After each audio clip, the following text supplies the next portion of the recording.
सितंबर भी खत्म हो गया है, अक्टूबर, नवंबर, दिसंबर, और ये मैं तुम्हें जेन्युइनली इसलिए याद दिला रही हूँ क्योंकि बेटा याद दिलाऊंगी तो कम से कम तुम डर से ही पढ़ोगे कि इस साल के सिर्फ 3 महीने बचे हुए हैं, और बेटा बस शुरू हुआ था अभी अभी,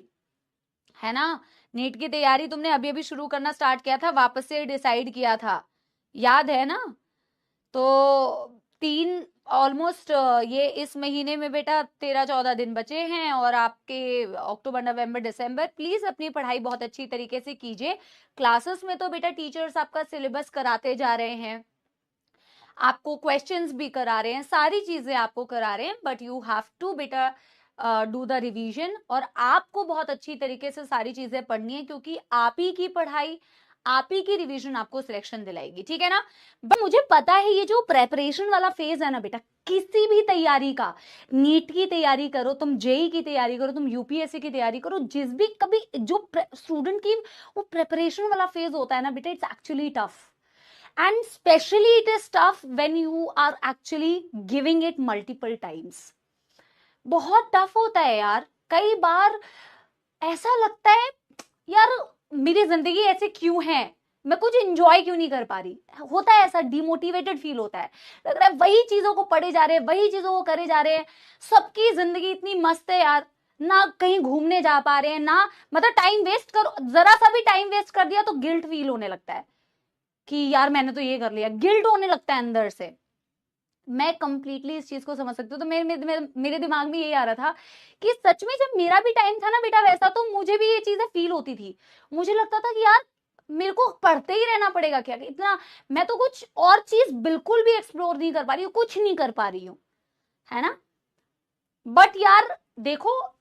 लाइफ में ना अलग अलग आपकी जो उम्र है, अलग अलग जो ईयर्स हैं आपके, मेरी अंग्रेजी ग्रामेटिकली थोड़ी ऊपर नीचे हो जाएगी गाइस, बट इमोशंस को समझना, आपके जीवन के जो अलग अलग पड़ाव हैं, जीवन के जो अलग अलग पड़ाव है उनकी डिमांड अलग अलग होती है, ठीक है ना। तो जो अभी आपकी डिमांड है ना लाइफ की, वो एकेडमिक्स वाइज आपको अच्छा करना है, यही आपके लाइफ की डिमांड है, समझ रहे हो। और बेटा समझना इस चीज को मेरे,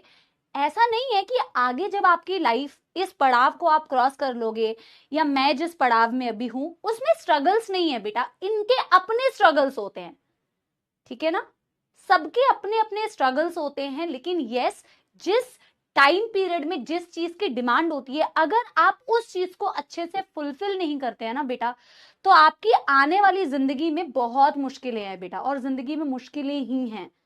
आप अगर बेटा, मैं बार बार एक ही बात पे आपको फोकस करने के लिए कहती हूं, अगर आप सक्सेसफुल नहीं बनेंगे, अगर आप सक्सेसफुल का मतलब बेटा सबसे पहले है एक अच्छा करियर होना, एक अच्छे कॉलेज में जाके अच्छी डिग्री लेके,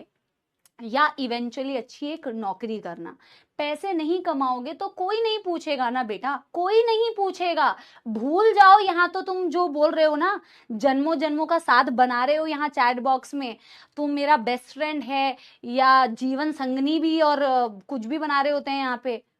भूल जाओ बेटा, कोई नहीं पूछने वाला, जेब में पैसे नहीं होंगे, nobody is going to even talk to you, समझ रहे हो। और उसके लिए बेहद जरूरी है, होता है कई बार डाउन फील होता है, बट आपको अपने आप को समझाना है कि ये जो मेरा करियर है ना, इस टाइम पे मेरी हार्डवर्क को और मेरे डिसिप्लिन को, मेरे डेडिकेशन का डिमांड है मेरे करियर में, और इस वक्त मुझे ऐसा करना पड़ेगा। एक बार मैं एटलीस्ट ये वाला फेज ना, प्रेपरेशन वाला फेज में एक बार क्रॉस कर लेता हूं, फिर आगे जो स्ट्रगल्स आएंगे, ऐसा नहीं है कि बस स्मूथ हो जाएगा ना, मैंने बोला ना हर वक्त स्ट्रगल्स आएंगे कुछ ना कुछ, बट ये प्रेपरेशन वाले लूप से और इस प्रेपरेशन वाले स्ट्रगल से आपको निकलना है, ठीक है ना। समझ में आ गई बात। पढ़ाई कीजिए बेटा, क्योंकि इस वक्त की डिमांड यही है, लगे रहिए बेटा, आई एम विद यू।